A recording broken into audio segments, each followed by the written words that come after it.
ये याद रखिए, पाकिस्तान के नई दिल्ली के साथ बहुत अच्छे ताल्लुकात होने चाहिए, जिस तरह पाकिस्तान के बीजिंग के साथ अच्छे ताल्लुकात हैं।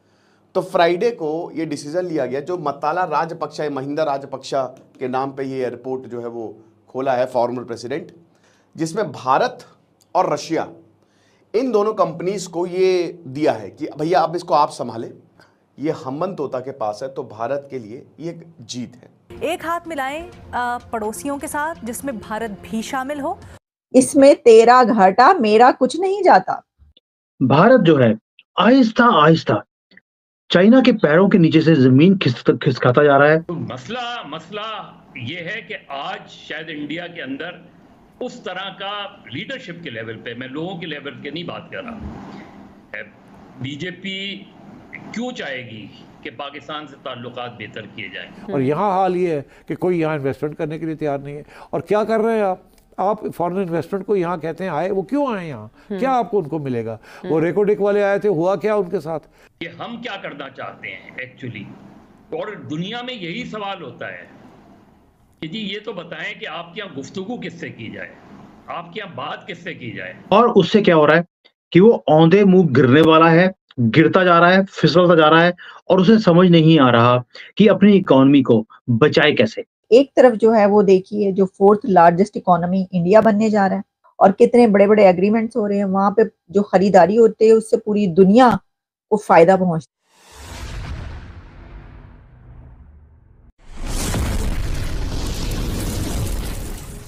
शाम को एक सडनली मैं कहूंगा बहुत ही अच्छी जियोपॉलिटिकल न्यूज सामने आती है कि रशिया और इंडियन कंपनीज को अब मैनेजमेंट मिल चुकी है श्रीलंका के हम्बनटोटा एयरपोर्ट की 30 सालों के लिए। मैं अभी वैसे आपको बताऊंगा ये पूरा इशू क्या है, कितनी बड़ी बात है, कितने लंबे समय से हम्बनटोटा एयरपोर्ट इंडिया के लिए एक जियोपॉलिटिकल सरदर्द था, अनसर्टनिटी बनी हुई थी कि ये एयरपोर्ट इंडिया को मिलेगा नहीं मिलेगा। मगर लास्ट मोमेंट पर मैं यहां पर यह कहूंगा, जब भी हम ये सोचते हैं कि रशिया की जो जियोपॉलिटिकल इंपॉर्टेंस है ये इंडिया के लिए अब धीरे धीरे कम होती जाएगी, रशिया अब इतना इंपॉर्टेंट नहीं रहा, सडनली रशिया कुछ ऐसा करता है जो हम सोचते हैं कि वाओ, ये काम सिर्फ रशिया ही करवा सकता था।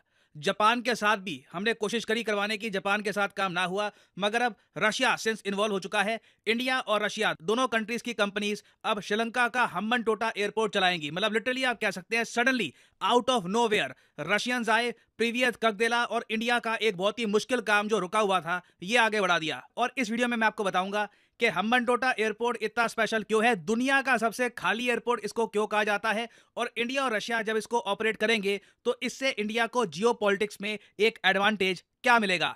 नाउ सबसे पहले तो ना एक बार ये वर्ल्ड मैप देखो अपने सामने, जो भी यहाँ पे आपको ब्लैक डॉट्स दिख रही है ना, ये एक्चुअली वो पोर्ट्स हैं, वो बंदरगाह हैं जिनको चाइना ने फाइनेंस किया है। इन सभी कंट्रीज के पास चाइना गया, पूछा क्या हुआ, कंस्ट्रक्शन करनी है, पोर्ट बनाना है, पैसे कम है, नो प्रॉब्लम, ये लो चाइनीज लोन, मगर शर्त ये है कि ये लोन घूम फिर के चाइना के पास ही जाएगा, जो कंस्ट्रक्शन की जाएगी इस पोर्ट की ये चाइनीज कंपनीज करेगी। चाइना का ये मॉडल चाइना ने दुनिया भर में रन किया, 35 से ऊपर दुनिया भर में पोर्ट्स चाइना ने किए कंस्ट्रक्ट, और ये नंबर इन द फ्यूचर बढ़ने ही वाले हैं।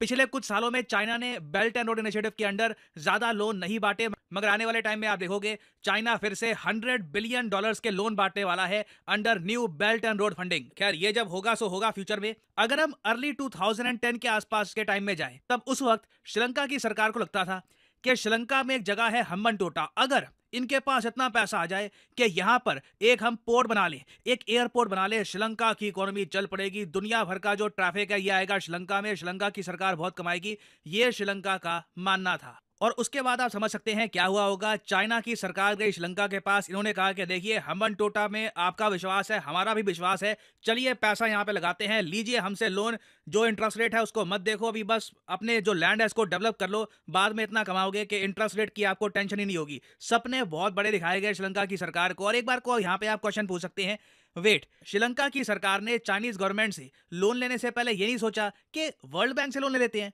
देखो यहाँ पे आती है बहुत ही सिंपल बात लॉजिक की, हम्बनटोटा कहीं से भी एक अट्रैक्टिव लोकेशन नहीं थी, कोई भी यहाँ पर बंदरगाह, कोई अगर एयरपोर्ट बनता, वो फेल होना था। वर्ल्ड बैंक ने ये कड़वा सच श्रीलंका को बता दिया था कि जितने का आप लोन मांग रहे हैं कि एयरपोर्ट के लिए आपको चाहिए $200 मिलियन और पोर्ट के लिए आपको चाहिए $1.4 बिलियन, इतना पैसा आप निवेश मत करिए, बाद में पछताएंगे। मगर श्रीलंका को लगा कि वर्ल्ड बैंक तो बहुत ही कड़वी बातें करता है, चाइना मीठी मीठी बातें करता है, वो कहता है कि नहीं आप लगाइए पैसा, हम आपको देते हैं लोन। श्रीलंका ने चाइना का लोन उठा लिया और उसके बाद दुनिया के सामने हमें एक एग्जाम्पल दिखा डेट ट्रैप डिप्लोमेसी का। जो आज के समय आप सुनते हैं ना कि चाइना का डेट ट्रैप, इसकी जो शुरुआत है ये हम्बनटोटा से ही हुई थी। हम्बनटोटा आप कह सकते हैं पहला विक्टिम था, पहला शिकार था चाइना की डेट ट्रैप डिप्लोमेसी का। क्योंकि हुआ यहां पर क्या कि जैसे ही श्रीलंका ने चाइना के लोन उठाकर यहां पर एक बंदरगाह बनवा लिया, एयरपोर्ट बनवा लिया, ये दोनों प्रोजेक्ट्स इकोनॉमिकली डिजास्टर्स साबित हुए। हम्बनटोटा पोर्ट में एक ऐसा साल भी गया था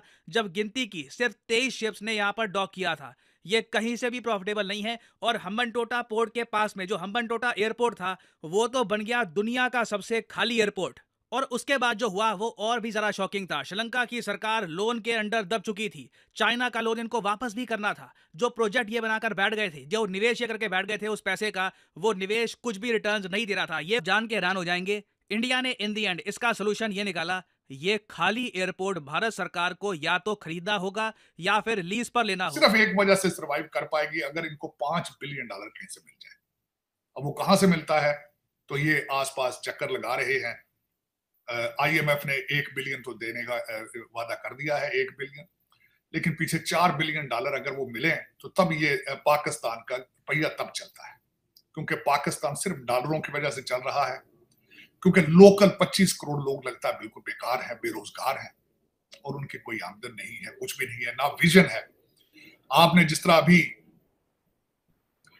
खुद फरमाया है कि पाकिस्तान के फाइनेंशियल हालात कितने खराब हैं। पिछली दफा मेरा ख्याल है हमने वो हबीब साहब की बात नहीं डिस्कस की जो उन्होंने कराची में कही थी, जो मैं मुसलसल आज नहीं कुछ सालों से कह रहा हूं कि पड़ोसियों के साथ ट्रेड शुरू किया। भारत के साथ आप स्मगलिंग तो आप नहीं कर रहे हैं, स्मगलिंग तो सिर्फ आप अफगानिस्तान और ईरान के साथ करते हैं। वहां भी अगर स्मगलिंग रोक के ट्रेड करें तो शायद आपकी गवर्नमेंट सर्वाइव कर पाए, लेकिन भारत के साथ ट्रेड करना आपकी इन्फ्लेशन और गुर्बत का सीक्रेट उनके पास है। लेकिन आप दर हकीकत आपके पॉलिसी मेकर्स जो हैं वो उन्होंने जिस तरह अकॉर्डिंग टू इवन फिर अगेन फवाद चौधरी साहब ने आज से कुछ दिन पहले ट्वीट किया था, $11 बिलियन की प्रॉपर्टीज है आपके दुबई में, पाकिस्तान में $11 बिलियन। वो सारा 2 नंबरी से गया है $11 बिलियन। लेकिन अफसोस है कि आपके जो इस वक्त पाकिस्तान को जो भी चला रहा है उसकी नजर करप्शन रोकने के लिए नहीं, उसकी नजर करप्शन पे नहीं है बिल्कुल। पता नहीं किस चीज के ऊपर नजर है उनकी, अफसोस के साथ कहना चाहूंगा। कल परसों मुझे किसी ने बताया है कि एक मिनिस्टर को किसी ने 45 करोड़ का एक फार्म गिफ्ट किया है। अब देखें, जिसने 45 करोड़ का फार्म दिया है वो 90 करोड़ बनाएगा तो तभी देगा ना 45 करोड़। लेकिन ये कि पता नहीं एजेंसियां किन चीजों में किन किन के फोन टेप कर रही हैं और इन लोगों के ये खुले फिर रहे हैं। करप्शन अभी भी सर चढ़ के बोल रही है चीमा साहब। बल्कि आपके 6 जजों के हवाले से जो लेटर था उसके ऊपर भी आज सुप्रीम कोर्ट ने आज उसका था और उसमें भी अजीब सी बातें हुई हैं। जजेस भी डिवाइडेड हैं, उसमें इख्तलाफ नजर आया। और फिर उसके बाद आपके जजेस का एक स्कैंडल है कि उनकी डुअल सिटीजनशिप्स और ग्रीन कार्ड जो है वो सामने खुल के आ रहे हैं। लेकिन पता नहीं फिर ये लोग आज फैसल वाडा साहब ने भी एक